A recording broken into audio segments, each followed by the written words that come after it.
Hello बच्चों, let's read the question. Select a non-infectious disease. Here are four options: A. Leprosy, B. Leukemia, C. Typhoid and D. Tuberculosis. इस question में पूछा गया है कि कौन सी डिजीज है जो नॉन इन्फेक्शियस डिजीज है. तो इस क्वेश्चन का की कॉन्सेप्ट है कि हमें यहाँ पे पता होना चाहिए कि नॉन इन्फेक्शियस डिजीज होती क्या है. तो देखिए, डिजीज हैं वो टू टाइप्स की होती हैं. एक तो होती है इन्फेक्शियस डिजीज और एक होती है non infectious disease. Infectious disease वो डिजीज जो इन्फेक्शन से फैलती हैं, जो बैक्टीरिया से फैलती हैं, वायरस से फैलती हैं, प्रोटोजोआ से फैलती हैं. These are infectious disease. लेकिन वो डिजीज जो इन चीज़ों से नहीं फैलती हैं, वायरस, प्रोटोजोआ, फंजाई, इनसे नहीं फैलती, उन्हें बोलते हैं हम लोग नॉन इन्फेक्शियस डिजीज. तो अगर हम यहाँ पे अपने चारों ऑप्शंस देखेंगे, जैसे कि ए ऑप्शन है, उसमें है लीप्रोसी. तो अगर लीप्रोसी जो डिजीज है ये एक इन्फेक्शियस डिजीज है, लेकिन ये क्यूरेबल इन्फेक्शियस डिजीज है, मतलब ये क्योर की जा सकती है. ये क्यूरेबल इन्फेक्शियस डिजीज है.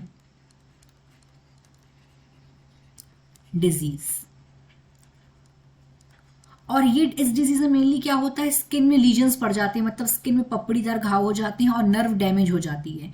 ये जो डिजीज है ये स्प्रेड होती है, ये फैलती है एक बैक्टीरिया से, और उस बैक्टीरिया का नाम है माइकोबैक्टीरियम लीप्री. तो ये बैक्टीरिया से फैल रही है, इसलिए ये भी हुई इन्फेक्शियस डिजीज. ये आंसर नहीं हो सकता. Let's come to the option number B. Option number B में दिया है ल्यूकीमिया. तो जो ल्यूकीमिया है ये ब्लड कैंसर है. इसको ब्लड कैंसर भी बोलते हैं, ब्लड कैंसर. अब जो कैंसर है ना तो वो बैक्टीरिया से फैलता है, ना वायरस से फैलता है, ना प्रोटोजोआ से फैलता है, ना पैरासिटिक वॉर्म से फैलता है. तो ये क्या है, ये नॉन इन्फेक्शियस डिजीज है. इसमें क्या होता है, ल्यूकीमिया एक कैंसर है जिसको ब्लड कैंसर भी है. इसमें जो जो ब्लड फॉर्मिंग टिश्यू होती हैं वो डैमेज हो जाती हैं. जो ब्लड फॉर्मिंग और in blood forming tissue damage हो जाती है, उनमें कैंसर हो जाता है, जैसे कि बोन मैरो, उनमें कैंसर हो जाता है. तो यहाँ पे हमारा राइट ऑप्शन होगा बी. बाकी अगर हम सी और डी की बात करें, ऑप्शन नंबर सी में दिया है टाइफॉइड. तो जो टाइफॉइड है ये भी एक इन्फेक्शियस डिजीज है. ऑप्शन नंबर सी, ये भी एक इन्फेक्शियस डिजीज है और ये बैक्टीरिया से ट्रांसमिट होती है, और उस बैक्टीरिया का नाम है सैल्मोनेला टाइफी. Salmonella typhi. तो ये भी इसका आंसर नहीं हो सकता. And D is tuberculosis.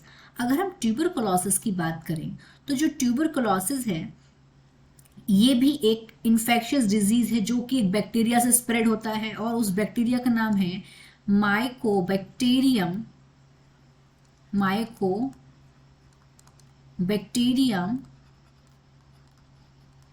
Tuberculosis. इसमें मेनली लंग्स अफेक्ट होती हैं. तो ये भी हमारा राइट ऑप्शन नहीं है. तो इन्फेक्शियस डिजीज वो डिजीज है, अगर हम इन्फेक्शियस की बात करें, वो जो बैक्टीरिया, वायरस, प्रोटोजा, फंजा, इनसे स्प्रेड होती है. So here the right option is B. I hope you understood it well. All the best.